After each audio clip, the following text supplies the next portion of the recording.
For this project, our question is, how do the mixtures and hues of different brands of blue and black pens compare to each other when tested through the process of chromatography?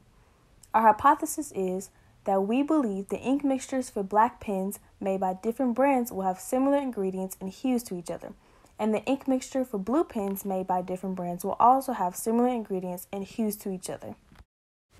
The point of the project is to see the differences and similarities in the ink makeup of the different brands that we chose. We are also trying to make a connection between what can visually be seen in each test and what each substance may be like. The observation questions are the following. Did the solvent, or water, visually separate and diffuse the color dyes of the pen ink? What is the dominant color in the ink makeup of each tested pen? What are all the colors that can be visually seen in each chromatography test? How many centimeters did each color travel upward from the baseline? What is the RF value of each color substance, and what does that tell you about the substance? What is paper chromatography?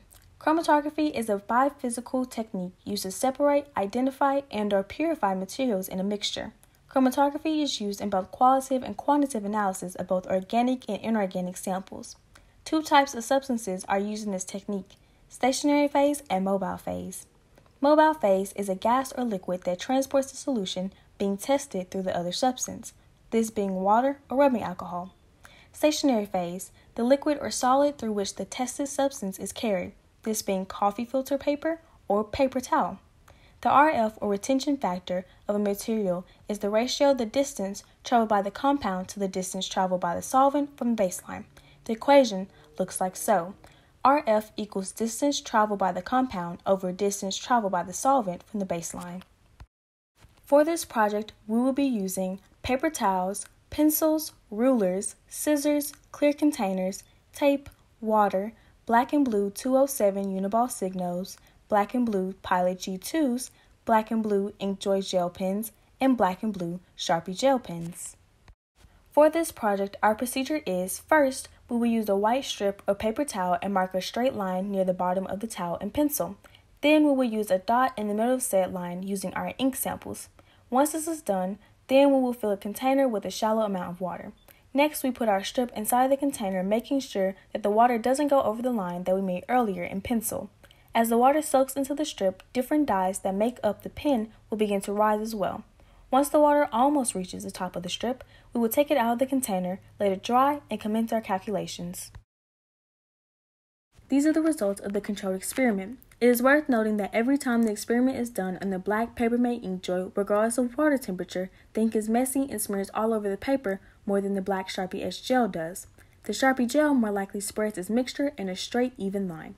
The temperature of the water does affect how fast the mixture dissolves and the amount of mixture to dissolve, but does not affect the other results or colors of the ink formulas. For example, the cold water spread way slower and stopped spreading way quicker than the warm water did, which in contrast spread quickly and stayed the same even after some time. The room temperature water causes an in-between effect of these two, making the line stronger than the cold water but not as long as the warm. Additionally, with this information, a conclusion is drawn that pens that tend to dissolve more messily smear easier than the pens that don't when written with. These are the results of the controlled experiment. In both photos, we can see that the warm water greatly dispersed the ink in both pens compared to the cold water and the lukewarm water. This tells us that water temperature does play a part in this experiment. This is the observation of the tested blue pens, blue Uniball Signo 207. The solvent only diffused a small amount of the dye in the ink. Most of the ink stayed in a dot at the baseline. This is a sign that the substance that stays stagnant at the baseline is insoluble.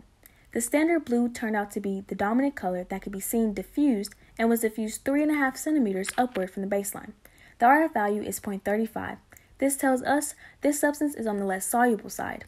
The closer the RF value is to 1, the more soluble the substance is. Blue Sharpie S gel. The solvent fully separated and diffused the dyes of the ink. Sky blue came out to be the dominant color in the ink makeup of the pen. The two colors visually seen are light fuchsia and sky blue. The light fuchsia traveled 2 centimeters upward from the baseline, giving it an RF value of 0.2, telling this substance is on the less soluble side. The sky blue traveled 7.5 centimeters from the baseline, giving it an RF value of 0.75. This tells me it is on the more soluble side. The blue Sharpie S gel pen has the most amount of red in it between the two pens. Blue ink joy. The ink did not diffuse at all. It stayed on the baseline, which tells me that the ink is insoluble. The dominant color is a standard blue, and the standard blue can be seen visually. The color did not travel away from the baseline. This makes the RF value 0. This tells me that the substance is not soluble. Blue pilot. The solvent did visually separate and diffuse the colored dyes of the pen, although only one color was visible. This tells me that the ink of this pen is soluble. The dominant color of this pen is a standard blue. That standard blue is the only color that can be visually seen. The blue color traveled up about 4 centimeters above the baseline. The RF value is 0.4. This tells me that the substance is more soluble. Here we have the experiment photos for the tested blue pens. On the left, we have the Uniball Signo and the Sharpie Etch Gel pen. From the photos, we can state that the Sharpie Etch Gel pen diffused more than the Uniball Signo. On the right, we have the InkJoy and the Pilot. We can state from the photos that the Pilot diffused more than the InkJoy pen. Observation of tested black pens. Black Pilot G2. The water fully separated and diffused the dyes in the ink. This means that the compounds inside the ink are very soluble, which is why it was able to diffuse so quickly. The standard black is the dominant color of the ink. With the chromatography test, a dark gray can visibly be seen. The dark gray color seen in the Pilot G2 travels 7 centimeters upward from the baseline, and its RF value is 0.875, which tells me that this substance is on the more soluble side. Black Uniball Signo. The water barely separated the dyes in the ink. This tells me that the compounds that make up dyes in the ink are more insoluble compared to the Pilot G2 pen. The standard black is the dominant color of the ink. With the chromatography test, a very light gray can visibly be seen, but only when it's wet. Once it dried, the color disappeared. The very light color seen in the Uniball Signo pen traveled 1 centimeter upward from the baseline, and its RF value is 0.125, which tells me that the substance is on the more insoluble side. Black Sharpie Etch Gel pen. The water fully separated the colors and dyes inside the ink. The mixture of this pen is more soluble compared to the Papermate InkJoy, which diffuses slower. The dominant color for the black Sharpie gel pen seems to be plum/fuchsia color. The plum color is clearly visible along with a darker version of baby blue, like a mix of baby blue and navy blue, but lighter than navy blue. Also, there is a slight bit of red mixed between the plum and blue. The ink traveled up 6 centimeters of the paper. The RF value of the navy/baby blue color is 0.6, which implies that this substance that created this blue is on the more insoluble side. The RF of the plum color is 0.4, indicating that this is on the less soluble side, especially compared to the navy/baby blue color. It traveled 4 centimeters. Black Papermate InkJoy. The water didn't diffuse a large amount of the ink mixture. However, one particular color seems to diffuse greater than every other color. The dominant color is similar to the blue of the Etch Gel Sharpie pen. However, this blue is a little more on the cloudy gray side and is less vivid than the blue of the Etch Gel. There is a cloudy blue color visible as well as a dirty red mixed with a bit of green. The ink diffused 4.5 centimeters up the paper. The RF value of the blue color is 0.45 and the RF value of the dirty red is 0.2.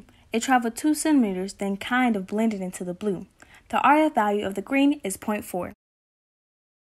Here we have the experiment photos for the tested black pens. On the left, we have the Pilot G2 and the Uniball Signo pens. From the photos, we can state that the Pilot G2 diffused more than the Uniball Signo. On the right, looking at the Papermate InkJoy and the Sharpie pen, if we look at the middle ones, which it states are correct, we can say that the Papermate InkJoy diffused more than the Sharpie pen.